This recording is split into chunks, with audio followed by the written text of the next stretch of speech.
Right folks, and welcome back. I've been trying to film this video for about an hour. The phone keeps going off. So anyway, we've not done a video for about a month, and we've got two videos going out today. So the video just now is about the new generator we've bought. Well, it's a new to us generator. So we're off grid here, and we've been off grid for many years. And like anybody that's off grid, your off-grid setup can generally consist of some sort of battery storage system. We're using forklift batteries, some sort of solar charge controller or charger, and then some sort of inverter. Now our system's 12.6 kilowatt of solar that's roof mounted. They do face various different ways for the different time of year to get the maximum production. And that's fine from mid-February to mid-November. We don't need to run the generator in those months. We've got loads of power, but we do live in Scotland. Like the solar production's a lot more extreme up here, so we have really good production in the summer and really, really poor production from mid-November to mid-February. Some days are fine, some days are not. Quite often if it's dark and you've got a lot of rain, you can go for 4 or 5 days and the solar panels produce nothing. You know, they don't even trickle charge the batteries, so you do need to run a generator. This is a topic that gets discussed a lot on our Facebook group, Living Off Grid Scotland. And there's a lot of people with a lot of crazy ideas like perpetual motion generators and all this sort of and people discussing wind turbines and hydro. Wind turbines are fine if you've got a suitable site and if you can get planning permission to install one. Try again. So wind turbines are fine if you've got the right site and if you can get planning permission.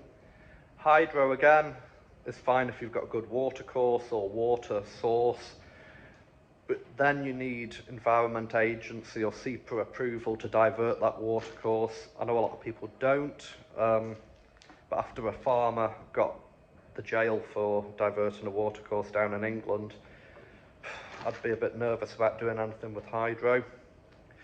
So basically you're stuck with some sort of generator. Now, we've been using a couple of Hyundai diesel generators. I'll turn the camera around and show them. So we've been using a couple of Hyundai diesel generators, and I know a lot of people that are off-grid use these generators. They're quite cheap. They're about £1,100 for an 8 kVA one. They're quite frugal. They use about a litre of diesel an hour. So an 8 kVA generator will fully charge our batteries from dead in about 2 hours. So that's great. But they are a high revving engine, 3000 RPM. You know, all that's fine for temporary use, but if you're needing to use them all day on a Saturday, you can't really use them for more than 4 or 5 hours because they are an air-cooled silent generator. They're not meant for long running. So anybody that lives off grid, most people in Scotland and most people in the UK are generally using Lister type generators. We have a pile of Lister engines here, if anybody wants any. And that's a Lister generator, that's a little 5 kVA one, that's a brilliant little 1500 RPM generator.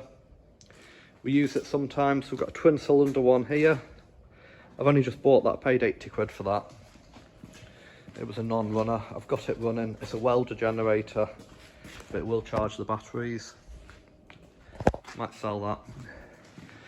But then something popped up on eBay, and I've been looking at these. I was looking at these about 20 years ago. So this is a Paramount. They also sold us Powerline. This is a copy of a Lister CS. So a Lister CS is a Lister cold start diesel generator, single cylinder.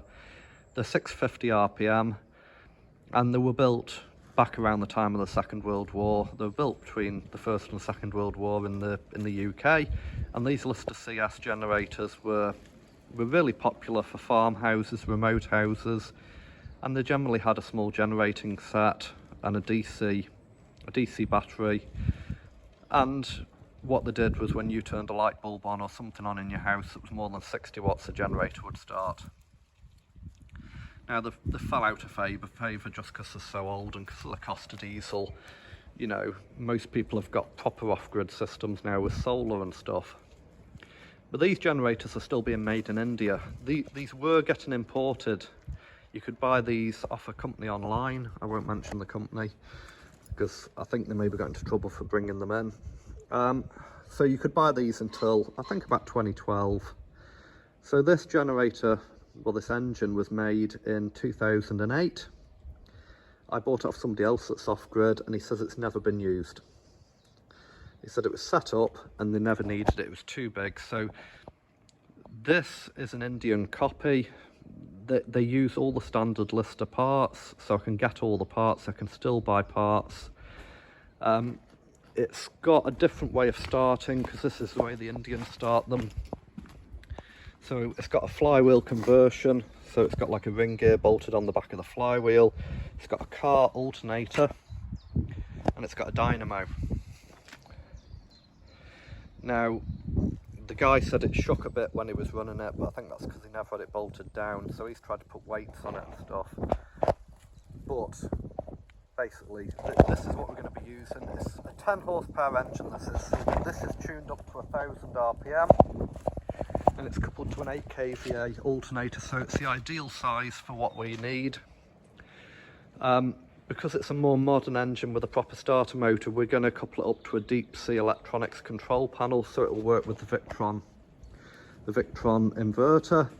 So the idea is to build a proper shed for this, and we're going to put it out the back there, well away from anyone that can hear, and we'll put a proper silencer on facing the ditch, and we'll sound insulate the room. We'll build a breeze block room and then we'll insulate it, just to try and block out the noise, because they do make a humming noise. And then they're water cooled, so we'll probably couple some sort of radiators up in the workshop just to dispense the heat, to disperse the heat, and to use that power. So these are specifically designed to run on alternative fuels. This has got a glow plug in the head. The proper Listers didn't, and these run on multi-fuel, so these will run on black diesel. So black diesel's generally made from used engine oil or used oils. These will run on vegetable oil. They'll even run on lard if you preheat it. So it actually says their emission control information, but bio or diesel engine for stationary use only. So it's made by, well, it's exported by Anand Enterprises. It's made by Power Engineering Corp, made in India. There's quite a lot of these in America. I think they can still buy them, we can't.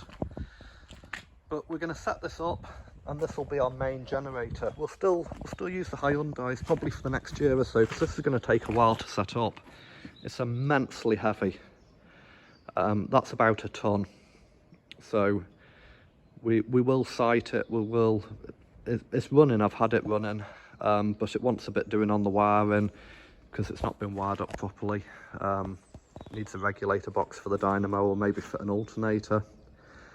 And then we're going to use, I was going to sell my old forklift batteries that are in that cupboard, but I'm going to use the forklift batteries as a starting pack for that, and probably a couple of solar panels on a trickle charger, so that's always full of battery, and in the winter it'll just start. So we're probably going to have a bit of playing about to make it run on the veg oil. So we'll need to have some sort of preheater coupled into the water jacket to warm the veg oil so it runs a bit better. It always runs better if it's warmed up. But let me know what you think. That is a proper off-grid generator. So like I say, we've got to site it, we've got to move it, we've got to make a base for it, build a soundproof shed. When we build the shed, we will move the Hyundai generators into that shed as well, so we can't hear them. But that's like the forever generator. That is what we need up here.